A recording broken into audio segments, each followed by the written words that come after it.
te laisse maintenant la parole pour ta chronique. Vas-y, je t'en prie. Vous l'avez remarqué, depuis le 20 mars, tous nos voisins d'un certain âge se sont mis à sortir les chapeaux pointus et les trompettes d'anniversaire. Le printemps nous offre un nombre assez conséquent de fêtes dans le terroir. Mais quelles tendances ont-elles pris depuis l'époque féodale ? Je me suis rendu dans quelques-unes d'entre elles afin de constater cela de mes propres yeux. Il est vrai qu'on dit souvent que la fête est une instance dans laquelle l'individu peut évacuer les pressions qu'il subit en société en s'amusant à faire la bête. Or, n'y a-t-il pas une forte décadence dans la façon même de festoyer ? Nous avons posé la question à un jeune d'assez basse extraction. Il nous a répondu de manière assez décousue. De ce fait, nous sommes permis de mettre en ordre ses propos. Selon lui, la débauche sous toutes ses formes est une réflexion aporétique visant un développement affectif personnel. Pour être franc, il nous a fallu quelques minutes pour comprendre vaguement ce qu'il voulait dire, mais en d'autres termes, il pense que le cadre festif est un bon moyen de se recentrer sur lui-même sans trop de résultats, ce qui a pour effet de s'oublier un peu en favorisant la recherche du plaisir matériel, comme les femmes, l'alcool ou encore le combat. Ce qui nous amène à penser que le principe festif est d'abolir de manière précaire les contraintes du lien social dans le sens juridique. Ici, le contact avec autrui se fait de manière immédiate. Le sujet n'est plus entravé dans ses chaînes raisonnables, par conséquent, il est libre de faire parler sa sensibilité, d'où les émotions proviennent. Celles-ci seront d'autant plus intenses qu'elles seront partagées. Voilà en gros ce que nous pouvons dire pour définir ce que stipule une fête. Cependant, ce n'est pas exactement notre objectif. En effet, malgré les critiques puritaines accompagnant ce genre d'événement, on s'aperçoit qu'il y a une certaine déchéance dans sa pratique même. Les moyens de se divertir ne sont plus ce qu'ils étaient, et seuls les plus excentriques le pensent ainsi.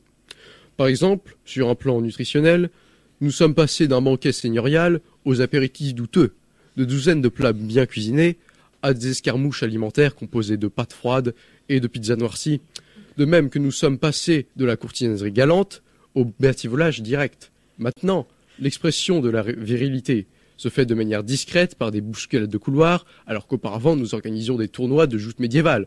Il est de notre devoir d'ailleurs de les réhabiliter. Mais je m'égare. L'essor de la malnutrition lors des soirées a détruit le commerce des pilleurs de banquets. Nous avons pu recueillir un témoignage de l'un de ces larrons. Je cite. Avant, on squattait les places près du buffet. On trouvait toujours un moyen de refourguer des petits fours à pas cher du côté des entreprises. On avait à chaque fois un contact dans les fêtes qui nous faisait entrer en douce pour qu'on puisse vider le garde-manger du proprio. Ah, c'était le bon temps. Bon. En définitive, la fête a perdu ses valeurs traditionnelles, la nomenclature cérémoniale ayant laissé place à un chaos dans lequel le corps social est déstructuré. D'ailleurs, les conservateurs voient d'un mauvais œil la tendance que les festivités prennent. Pourtant, il y a une certaine organisation dans la distraction. On remarque 3 temps. Premièrement, l'arrivée des invités, ou non invités, se faisant dans un cadre assez jovial, avec des cris parfois dissonants et des insultes composées telles que enflure de buse nord-coréenne ou albatros avarié.